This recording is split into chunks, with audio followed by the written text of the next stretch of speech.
दोस्त कैसे हैं आप सब? अच्छा ही होंगे, उम्मीद करते हैं। आज हम क्लास 11 का बायोलॉजी लेकर के आपके सामने उपस्थित हैं। जैसा कि आप सबको बोला गया था कि हम क्लास 11 और 12 का बायोलॉजी पढ़ाने वाले हैं, ठीक है। तो आज हम बायोलॉजी को लेकर के आए हुए हैं अध्याय एक में जीव जगत का भाग 1, ठीक है, समझ रहे हैं। तो आज पढ़ने वाले हैं बायोलॉजी जीव जगत के बारे में पढ़ेंगे। पहला अध्याय है, ठीक है, बारीकी से पढ़ना है। तो इसके बारे में थोड़ा सा प्रोसेस क्या क्या पढ़ेंगे इसके बारे में ये थोड़ा सा बता देते हैं। तो पढ़ने वाले हैं जीव जगत है मतलब जीवित जीव के बारे में जानेंगे। तो जीवित जीव में क्या सजीव होते हैं और निर्जीव होते हैं। कोई जीव सजीव होता है, कोई जीव निर्जीव होता है, इसी के बारे में पढ़ेंगे। दूसरा क्या पढ़ने वाले हैं, जीवित जीव क्या क्या करते हैं, जीवित जीव के क्या क्या लक्षण हैं, बात समझ रहे हैं। उसके बाद तीसरा पॉइंट क्या पढ़ेंगे कि विशिष्ट लक्षण क्या है, सजीवों में विशिष्ट लक्षण क्या होते हैं। उसके बाद पढ़ेंगे जीवों का अध्ययन कहाँ करते हैं, ठीक है, और क्या क्या संस्थाएं बनाए गए हैं जीवित जीवों का अध्ययन करने के लिए, इस चैप्टर में पढ़ने वाले हैं। बात समझ में आ रहा है? इस बात को समझेंगे इस चैप्टर में। उस चैप्टर में जाने से पहले हमें जीव विज्ञान पढ़ने के नाते, ठीक है, हमें कोई भी बेसिक चीज पूछ सकते हैं। ये जानकारी होना चाहिए प्रत्येक बायोलॉजी के स्टूडेंट को। बेसिक चीज तो क्या क्या जानकारी होना चाहिए, पहले बेसिक से पढ़ते हैं। तो क्या पढ़ेंगे, ध्यान दीजिए, जीव विज्ञान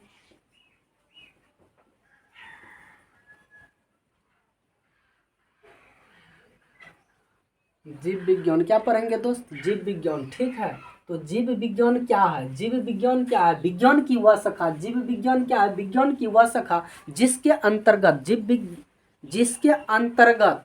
जीवों का अध्ययन किया जाता है, उसे जीव विज्ञान कहते हैं। बात समझ गए कि नहीं समझे? फिर से, जीव विज्ञान की वह शाखा जिसके अंतर्गत जीवों का अध्ययन किया जाता है, उसे जीव विज्ञान कहते हैं। बात समझ रहे हैं, जीव विज्ञान कहते हैं, ठीक है। उसके बाद जीव विज्ञान जो होते हैं वो दो प्रकार के होते हैं। एक होते हैं जंतु विज्ञान, जिसे जूलॉजी कहते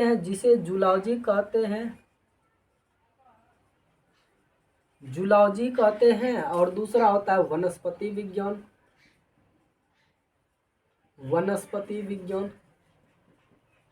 बात समझ रहे हैं, वनस्पति विज्ञान, इसे बॉटनी कहते हैं। जूलॉजी बॉटनी, बात समझ रहे हैं, कोई दिक्कत नहीं, जूलॉजी और बॉटनी कहते हैं, ठीक है। तो जंतु विज्ञान का जनक, ठीक है, जंतु विज्ञान का जो जनक है वो अरस्तु है, और वनस्पति विज्ञान का जनक जो है वो थियोफ्रैक्टस है। तब वो जंतु विज्ञान किसे कहते हैं, इसकी डिफिनेशन पूछ सकता है, कोई भी व्यक्ति पूछ सकता है तुम आपसे कि जंतु विज्ञान किसे कहते हैं। तो विज्ञान की वह शाखा जिसके अंतर्गत जंतुओं का अध्ययन किया जाता है, उसे जंतु विज्ञान कहते हैं, या अंग्रेजी में जूलॉजी कहते हैं। बात समझ गए? उसके बाद जैसे में आता है गाय, मनुष्य, समझ रहे हैं। उसके बाद वनस्पति विज्ञान क्या है, वह विज्ञान की वह शाखा जिसके अंतर्गत पेड़ पौधों का अध्ययन किया जाता है, उसे बॉटनी कहते हैं। बात समझ रहे हैं। जिसमें पेड़ पौधों का अध्ययन किया जाता है उसे बॉटनी कहते हैं। बात समझ में आ रहा है? ठीक है, तो ये था बेसिक कॉन्सेप्ट। ये क्या था? Basic concept. इसको परिभाषा के साथ समझते हैं। परिभाषा के साथ यहाँ पर आपके सामने रखे हुए हैं कि जीव विज्ञान विज्ञान की वह शाखा जिसके अंतर्गत जीवों का अध्ययन किया जाता है उसे जीव विज्ञान कहते हैं। बात समझ गए? उसके बाद इसका जो जनक होता है वो अरस्तु है। जीव विज्ञान का जनक अरस्तु है। जीव विज्ञान का जनक अरस्तु है। और जंतु विज्ञान किसे कहते हैं या जूलॉजी किसे कहते हैं? विज्ञान की वह शाखा जिसके अंतर्गत जंतुओं का अध्ययन किया जाता है। जिसके अंतर्गत जंतुओं का अध्ययन किया जाता है उसे जंतु विज्ञान कहते हैं। समझ गए? उसके बाद जैसे में आता है बिल्ली, मानव, गाय इत्यादि। ठीक है, ये जंतु विज्ञान का एग्जाम्पल था। ठीक है, उसके बाद इसके जनक जो होते हैं वो अरस्तु है। इसके जनक कौन है? अरस्तु है। उसके बाद वनस्पति विज्ञान जिसे इंग्लिश में बॉटनी कहते हैं। जिसे इंग्लिश में बॉटनी कहते हैं। विज्ञान की वह शाखा जिसके अंतर्गत वनस्पति या पेड़ पौधों का अध्ययन किया जाता है। पेड़ पौधों का अध्ययन किया जाता है उसे वनस्पति विज्ञान कहते हैं। उसे वनस्पति विज्ञान कहते हैं। बात समझ गए? समझ रहे हैं ना? जैसे पेड़ पौधा ठीक है, और इसके जनक थियोफ्रैक्टस है। इसके जनक कौन है? थियोफ्रैक्टस है। समझ गए होंगे? आगे समझते हैं इस चैप्टर के बाद। चलिए, तो ये वैसे जीव जो स्वीकृति करता हो, मतलब अपने जैसा संतान बनाता हो। समझ रहे हैं? अपने जैसा संतान बनाता हो उसे स्वीकृति करता हो, यानी विकासशील मतलब बढ़ता हो तथा स्वनियमनकारी, यानी स्वनियमनकारी मतलब होता है अपने से स्वयं खुद वो खुद करना उसे स्वनियमनकारी। उसके बाद पारस्परिक क्रियाशीलता जो बाह्य उद्दीपन के प्रति अनुक्रिया करने की क्षमता रखता हो। बाह्य उद्दीपन को समझते हैं कि यदि हम अंदर हैं और बाहर धूप है तो क्या है, उसके प्रति हम क्या कर रहे हैं? अनुक्रिया कर रहे हैं। हमें पसीना आ रहा है, बाहर धूप है तो हमें अंदर है तो हमको पसीना आ रहा है। ये बाह्य उद्दीपन के प्रति हम क्या कर रहे हैं? अनुक्रिया कर रहे हैं। या तो दूसरा एग्जाम्पल, बाह्य उद्दीपन के प्रति अनुक्रिया को समझते हैं। यदि कोई मेरे हाथ में सुई को चुभोता है ना, तो चुभोता है तो हम क्या करते हैं? हाथ को हटाते हैं। ये क्या कर रहे हैं? हम बाह्य उद्दीपन के प्रति अनुक्रिया करते हैं। बाह्य उद्दीपन के प्रति अनुक्रिया करते हैं। बात समझ रहे हैं? अनुक्रिया करने की क्षमता रखते हैं उसे हम क्या कहते हैं? सजीव कहते हैं। कोई दिक्कत? तो सजीव में पर है, जैसे में है वृद्धि। जैसे में क्या है? वृद्धि है। वृद्धि यहाँ समझते हैं, वृद्धि है। वृद्धि मतलब होता है ग्रोथ। वृद्धि मतलब क्या होता है? ग्रोथ होना, यानी बढ़ना। तो बढ़ना मतलब होता है या तो आकार में बढ़ेगा, या संख्या में बढ़ेगा, या भार में बढ़ेगा। ग्रोथ 3 तरह से हो सकता है। ग्रोथ कितने तरह से हो सकता है? 3 तरह से हो सकता है। या तो कोई भी वस्तु वृद्धि मतलब कि कोई वस्तु यदि इतना बड़ा है, ठीक है, ये वस्तु है, ठीक है, ये कोई वस्तु है, ये जो वृद्धि करेगा तो ये बढ़ गया। देखिए, ये बढ़ गया तो इसका साइज यानी इसका आकार इतना था, तो अब आकार कितना हो गया? इतना हो गया। तो मतलब इससे पता चलता है कि इसके आकार में वृद्धि हो रहा है।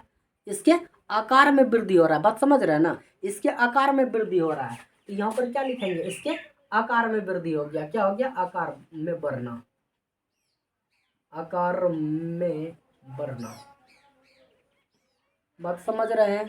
उसके बाद दूसरा है कि संख्या में वृद्धि होना। मान लिया जाए कि एक संख्या है, ये संख्या में बढ़ेगा। अब संख्या में बढ़ेगा तो एक संख्या था, ये एक संख्या, 2 संख्या, 3 संख्या हो गया।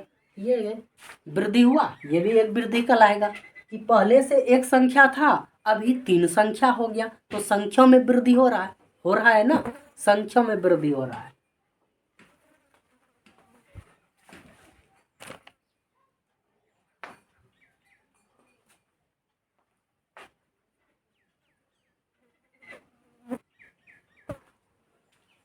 बात समझ रहे हैं। संख्या में वृद्धि हो रहा है तो यहाँ लिखेंगे संख्या में बढ़ना।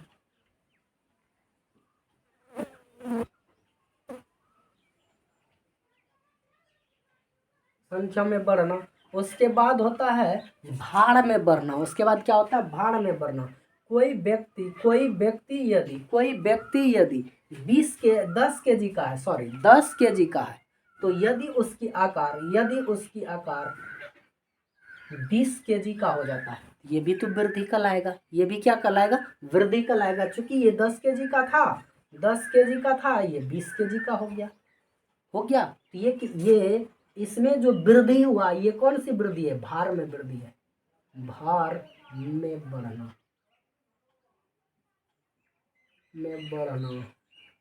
बात समझ रहे हैं? ये वृद्धि है। बात समझ रहे हैं कि नहीं समझ रहे हैं? उसके बाद ये भार में वृद्धि हो गया। और एक वृद्धि होता है, जैसे ये सजीव का वृद्धि हुआ, ये सजीव में वृद्धि होता है। एक निर्जीव में भी वृद्धि होता है। एक किस में वृद्धि होता है? निर्जीव में भी वृद्धि होता है। ठीक है, वो वृद्धि कौन सी है? तो निर्जीव में, कि जैसे में आता है पहाड़ एक क्या है दोस्त? निर्जीव है। और रेत का टीला, वो भी क्या है? निर्जीव है। लेकिन वृद्धि उसमें भी होता है। वृद्धि किस में होता है? उसमें भी होता है। तो जैसे में ये पहाड़ है, ये पहाड़ हो गया इस तरह से ये पहाड़ है। ठीक है, इतना इसकी हाइट है। ठीक है, तो पहाड़ बढ़ता कैसे है? तो पहाड़ जो बढ़ता है वो बाह्य वृद्धि होता है। उसमें पहाड़ में कौन सी वृद्धि होता है? बाह्य वृद्धि होता है। तो कैसे होता है? इस पर जो है धूल कण और गिट्टी पत्थर गिरने से जो होता है उसका आकार बढ़ जाता है। उसके आकार क्या होता है? बढ़ जाता है। इस तरह से आकार हो जाता है।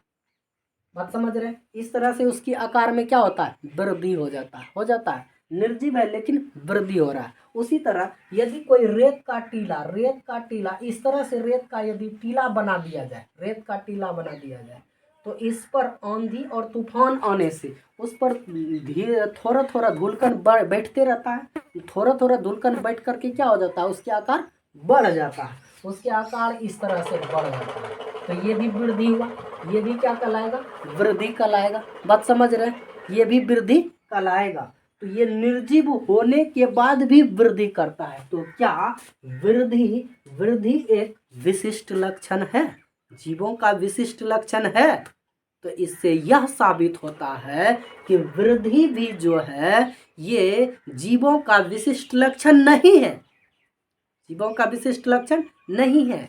तो कैसे नहीं है? प्रश्न आता है कैसे नहीं है? तो विशिष्ट लक्षण, जीवों का विशिष्ट लक्षण वही होगा जो कि सजीवों में सिर्फ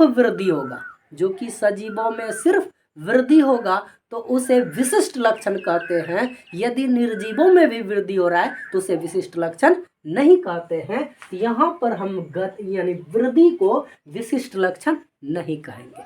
बात समझ गए? कोई दिक्कत वृद्धि को समझने में नहीं है। जब दिक्कत नहीं है वृद्धि को समझने में, तो वृद्धि के पॉइंट्स को लिखते चलिए अपने कॉपियों में। ठीक है, तैयार है? कॉपी कलम लेकर के चलिए तैयार हो जाइए लिखने के लिए। तो पहला पॉइंट्स को लिखिए।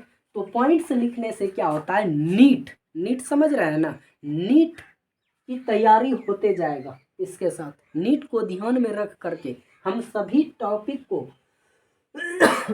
नोट करते जा रहे हैं। बात समझ रहे हैं? तो चलिए लिखते चलिए। सभी जीव वृद्धि करते हैं। सभी जितने भी जीव हैं यानी वो जीवित हैं वो वृद्धि करेंगे। बात समझ रहे हैं? जितने भी जीव जीवित हैं सभी क्या करते हैं? वृद्धि करते हैं। तो जीवों में भार तथा संख्या में वृद्धि होता है। तो अभी तुरंत बताया गया, जीव जो जीवित है उसकी भार बढ़ेगा और उसकी संख्या बढ़ेगा। बात समझ रहे हैं?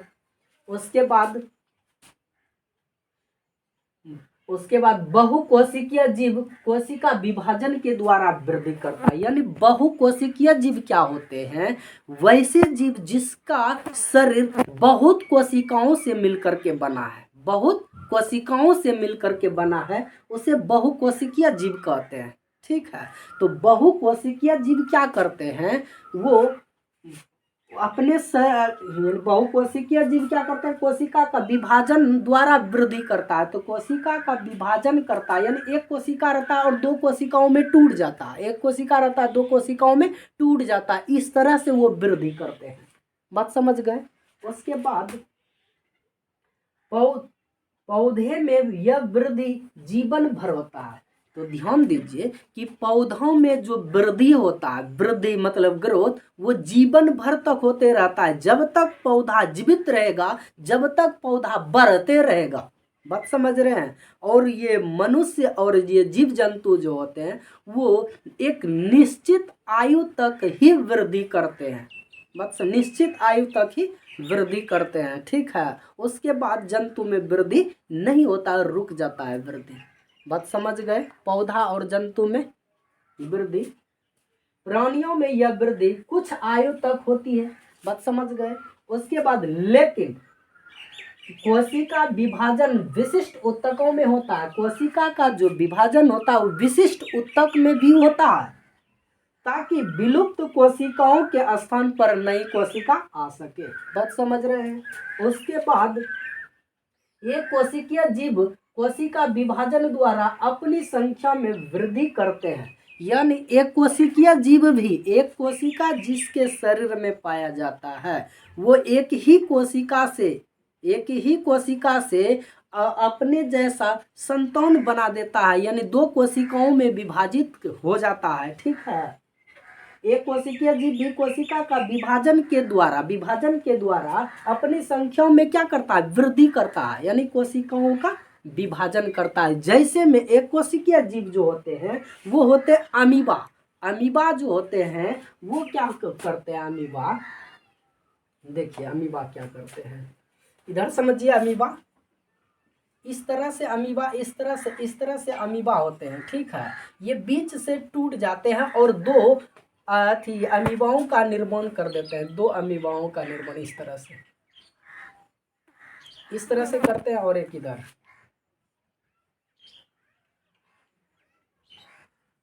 ये हो गया विभाजन, ये बीच से टूट करके विभाजन कर जाता है एक कोशिकीय जीव। बात समझ रहे हैं, ये समझ गए। उसके बाद आगे पॉइंट है, आगे पॉइंट यहाँ पर ये रेत वाला, ये तो समझाए थे। यदि हम भार को वृद्धि का अभिलक्षण मानते हैं, यानी विशिष्ट लक्षण मानते हैं, तो निर्जीव के भार में भी वृद्धि होता है। निर्जीव के भार में भी वृद्धि होता है, वो है पर्वत और रेत के टीले, जो कि अभी तुरंत हम समझाए थे। बात समझ गए, कोई दिक्कत ना नहीं। तो आगे समझते हैं जनन। आगे क्या समझेंगे, जनन के दूसरा लक्षण के बारे में जानते हैं। जनन रिप्रोडक्शन होता है। रिप्रोडक्शन मतलब जनन क्या है, जनन क्या है इस बात को समझते हैं। जनन अपने समान,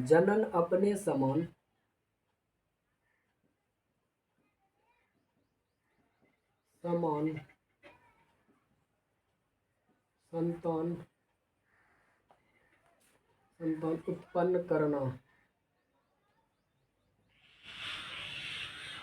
उत्पन्न करना जनन कहलाता है। अपने समान संतान उत्पन्न करना जनन कहलाता है। बात समझ रहे हैं, जनन कहते हैं।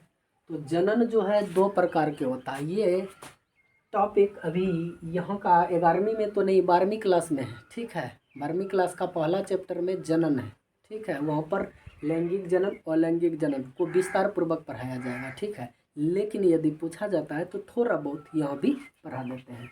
तो समझिए, जनन दो प्रकार के होते हैं, लैंगिक जनन और दूसरा होता है अलैंगिक जनन।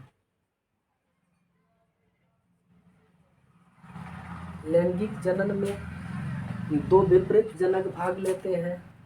लैंगिक जनन में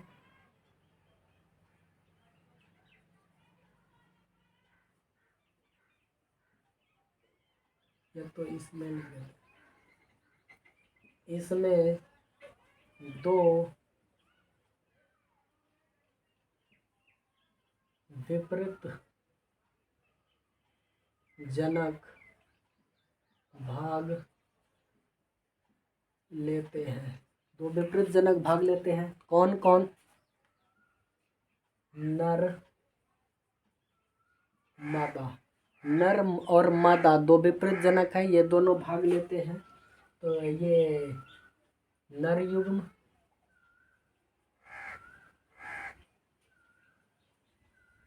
युग्मक बनाते हैं, नर युग्मक बना, नर जो है नर युग्मक बनाते हैं, नर युग्मक, नर युग्मक, मादा मादा युग्मक बनाते हैं, मादा युग्मक। दोनों मिल करके क्या बनाते हैं? जायगोट बनाते हैं। दोनों मिल करके क्या बनाते हैं? जायगोट।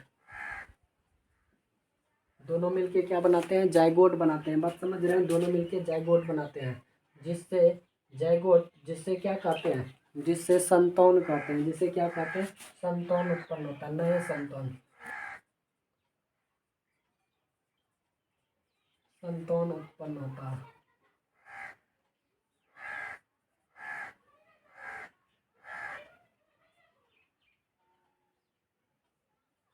उत्पन्न होता है, नए संतान उत्पन्न होता है, नए संतान उत्पन्न होता है। बात समझ गए? लैंगिक जनन समझे। इसमें दो विपरीत जनक भाग लेते हैं, नर और मादा। तो नर नर युग्मक बनाते हैं और मादा मादा युग्मक बनाते हैं। बात समझ रहे हैं? दोनों के मिलने से जायगोट बनता है। दोनों के मिलने से क्या बनता है? जायगोट बनता है। बात समझ रहे हैं ना? जायगोट बनता है। जायगोट से क्या बनता है? नया संतान बनता है। जायगोट से क्या बनता है? नया संतान बनता है। बात समझ रहे हैं? उसके बाद आ गया अलैंगिक जनन। अलैंगिक जनन में एक ही जनक भाग लेते हैं। लैंगिक जनन में इसमें एक ही जनक भाग लेते हैं, एक ही जनक भाग लेते हैं। ठीक है, उसे क्या कहते हैं? अलैंगिक जनन कहते हैं। बात समझ गए? कोई दिक्कत नहीं। उसके बाद समझते हैं इसके पॉइंट्स को। ठीक है, जनन तो समझ गए होंगे। उसके बाद इसका पॉइंट्स क्या है, सब कॉपी कलम लीजिए और लिखते चलिए, मेरे साथ साथ लिखते चलिए। हम बोलते जाएंगे, आप लिखते जाइएगा। ठीक है, कॉपी कलम ले लिए है ना? चलिए। तो जनन भी जीवों का एक अभिलक्षण है। जनन भी जीवों का एक अभिलक्षण है। बात समझ रहे हैं ना? कोई दिक्कत नहीं ना? जनन भी जीवों का एक अभिलक्षण है। जनन भी जीवों का एक अभिलक्षण है। बहुकोशिकीय जीवों में जनन लैंगिक जनन करता है। यानी बहुकोशिकीय मतलब जिसका शरीर बहुत कोशिकाओं से मिल करके बना है, वो क्या करते हैं? लैंगिक जनन करते हैं, जो कि अभी समझाया गया था। लैंगिक जनन, लैंगिक जनन में क्या होता है कि दो विपरीत जनक भाग लेते हैं। दो विपरीत जनक भाग लेते हैं, जैसे कि मादा और नर और मादा भाग लेते हैं। दोनों मिलकर के युग्मक का निर्माण करते हैं। दोनों युग्मक मिलकर के जायगोट बनाता है। जायगोट से नया संतान बन जाता है। ठीक है, तो अपने समान संतान उत्पन्न करता है। ठीक है, उसके बाद जीव अलैंगिक जनन भी करते हैं। जीव क्या करते हैं? अलैंगिक जनन भी करते हैं। जैसे अलैंगिक जनन करने वाले होते हैं एक कोशिकीय जीव। ठीक है, जो कवक में लाखों अलैंगिक बीजाणु द्वारा उनकी संख्या में वृद्धि होता है। कवक जो होते हैं वो जीवाणु लाखों जीवाणु के द्वारा अलैंगिक जनन करते हैं। लाखों जीवाणु के द्वारा क्या करते हैं? अलैंगिक जनन करते हैं, जिससे अलैंगिक जनन करते हैं और संख्या में वृद्धि करते हैं। ठीक है, उसके बाद आगे है कि तंतुवत कवक और शैवाल तथा मॉस प्रोटोनिमा विखंडन विधि द्वारा गुणन करते हैं। ठीक है, शैवाल भी जो होता है ना, शैवाल को समझते हैं। शैवाल और मॉस प्रोटोनिमा जो होता है ना, वो विखंडन विधि द्वारा गुणन करता है। विखंडन विधि के द्वारा जो गुणन करता है उसको समझते हैं, शैवाल को समझते हैं। शैवाल है तो शैवाल जो है वो टूटता है, जैसे कि ये है, ये है, ये शैवाल है, ठीक है। ये 3 भाग में टूटेगा, 3 भाग में टूटा, देख रहे हैं, एक भाग अलग, 2 भाग अलग, ये तीसरा भाग हो गया। ये टूट करके अलग अलग बनाता है, यहाँ से टूटेगा तो ये अलग बनाएगा, अलग बनाया, ये टूटेगा तो ये अपना अलग बनाएगा, ये भी टूटा तो ये अपना अलग बनाया। तो सब ने अलग अलग निर्माण करता है, अलग अलग निर्माण कर लेता है, ये टूट करके अलग अलग निर्माण कर लेता है। कैसे कर लेता है? इस तरह से करता है, देखिए इस तरह से किया, इस तरह से एक अलग बनाया, ये भी बनाएगा अलग अपना, देखो इस तरह से बनाया विखंडन विधि द्वारा। ये विखंडित हो गया, ये 3 भाग में टूट गया, शैवाल 3 भागों में टूट गया, तीनों अलग अलग खंड हो गया, अलग अलग हो गया तो अलग अलग हुआ, तीनों ने अलग अलग खंड होकर के अलग अलग नए संतान को बनाया, नया बना दिया, ये नया बना दिया, ये नए का निर्माण हो गया, ये तीसरे का निर्माण हो गया। बात समझे? शैवाल समझ गए? चलिए तो अब समझते हैं, शैवाल के बाद ईस्ट तथा हाइड्रा में मुकुलन द्वारा जनन होता है, ईस्ट तथा हाइड्रा में मुकुलन द्वारा जनन होता है। तो ईस्ट को समझते हैं, ईस्ट को समझते हैं। ईस्ट जो होते हैं इस तरह से होते हैं, इसमें इस तरह से लटका हुआ रहता है, ईस्ट मुकुलन द्वारा होता है। किसके द्वारा होता है? मुकुलन। ये ईस्ट में मुकुलन रहता है, इस तरह से फैला हुआ रहता है, ठीक है। उसके बाद ये फैल करके फिर की होता है, ये अलग होने के कगार पर पहुंच जाता है, इस तरह से। उसके बाद क्या होता है? ये बिल्कुल अलग हो जाता है, धीरे धीरे बिल्कुल नया बना लेता है, 2 को बना लेता है, निर्माण हो गया।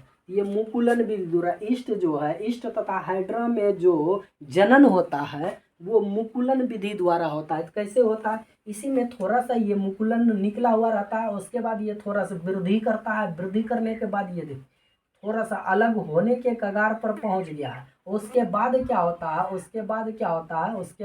है? ये बिल्कुल अलग हो जाता है, 2 बना लेता है, 2 ईस्ट में बन जाता है, 2 ईस्ट बन गया या 2 हाइड्रा बन जाता है, समझे? इस तरह से मुकुलन विधि द्वारा जनन होता है, इस तरह मुकुलन विधि द्वारा जनन होता है। समझ रहे हैं? कोई दिक्कत हो रहा है? उसके बाद समझते हैं प्लेन एरिया एक चपटा कृमि है, इसके शरीर का कुछ भाग खंडित हो जाए तो यह पुनर्जनन द्वारा अपने लुप्त हुए भाग का निर्माण कर लेता है। तो समझते हैं प्लेन एरिया को। प्लेन एरिया जो है, प्लेन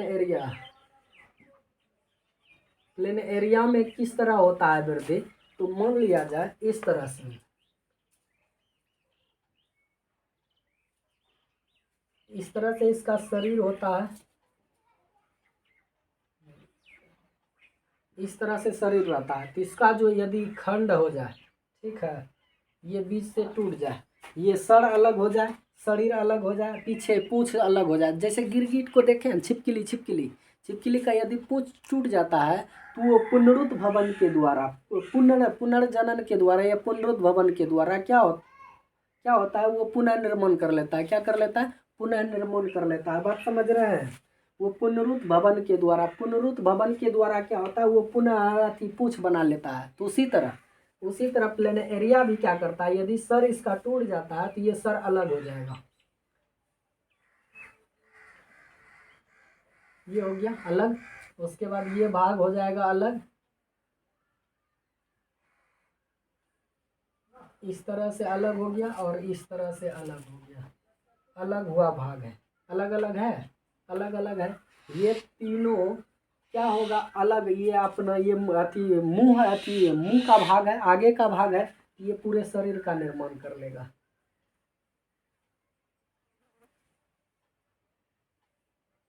ये पूरे शरीर का निर्माण कर लिया, इस तरह से पूरे शरीर का निर्माण कर लिया, एक बना लिया। उसके बाद ये बीच की भाग है, तो ये पूंछ भी इसमें वृद्धि हो जाएगा और मुंह भी बन जाएगा, इस तरह से वृद्धि कर लेता है, पूरे बना लिया। उसके बाद फिर बना ले, ये भी बना लेगा, पूंछ है तो ये मुर्दी है, मुंह और गर्दन दोनों बना लेगा।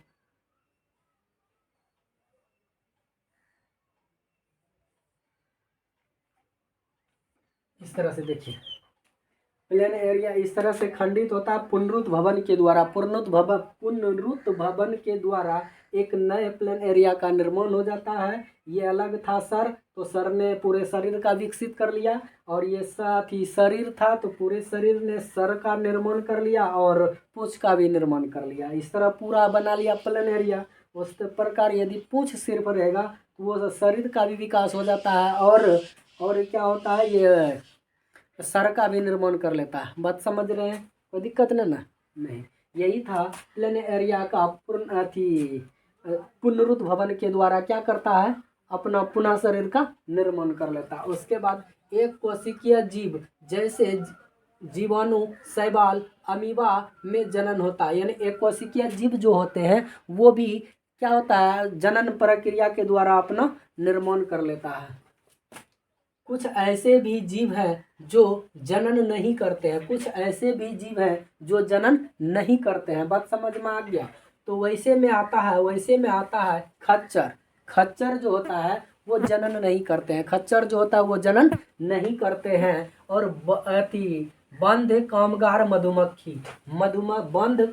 मधुमक्खी भी जनन नहीं करता है। मधुमक्खी, ध्यान दीजिए, मधुमक्खी तीन प्रकार के होते हैं। एक होता है रानी मधुमक्खी, दूसरा होता है ड्रोन मधुमक्खी। एक रानी मधुमक्खी, दूसरा ड्रोन मधुमक्खी, और तीसरा होता है कामगार मधुमक्खी। ठीक है, तो रानी मधुमक्खी और ड्रोन मधुमक्खी जनन करते हैं, ठीक है, लेकिन कामगार मधुमक्खी जो होता है वो जनन नहीं कर पाते हैं। बात समझ में आ गया? उसके बाद बांझ मानव भी जो होता है वो बांझ होता है, वो भी जनन नहीं कर पाता है। कुछ मानव होते हैं या कुछ पेरेंट्स ऐसे होते हैं जो अपना संतान उत्पन्न नहीं कर पाते हैं। ठीक है, कुछ होते हैं। उसके बाद उसी को किन्नर भी होता है। किन्नर जो होते हैं वो अपने संतान को उत्पन्न नहीं कर पाते हैं। इसीलिए जनन को भी जीवों का विशिष्ट लक्षण नहीं कहेंगे। बात समझ गए कि जीवों का विशिष्ट लक्षण जनन को भी नहीं कह सकते हैं। इसलिए नहीं कह सकते हैं तो कुछ ऐसे, ये जनन का अति विशिष्ट लक्षण का सभी नियमों का पालन कर रहा है, लेकिन यहाँ पर कुछ ऐसे भी जीव हैं जो जनन नहीं करते हैं। तो इसके वजह से ये जीवों के विशिष्ट लक्षण नहीं कहे जाएंगे। जैसे कि खच्चर जो होते हैं वे अपने संतान नहीं उत्पन्न कर पाते हैं, और बंध कामगार मधुमक्खी भी जो होते हैं वो अपने संतान उत्पन्न नहीं कर पाते हैं। इसीलिए कुछ ऐसे मानव भी होते हैं वो अपने संतान उत्पन्न नहीं कर पाते हैं। ठीक है, जब नहीं कर पाते हैं तो इसीलिए जनन को भी जीवों का विशिष्ट लक्षण नहीं कहेंगे। ठीक है, तो आगे पढ़ते हैं दूसरा पॉइंट्स को। बात समझ रहे हैं? आगे पढ़ते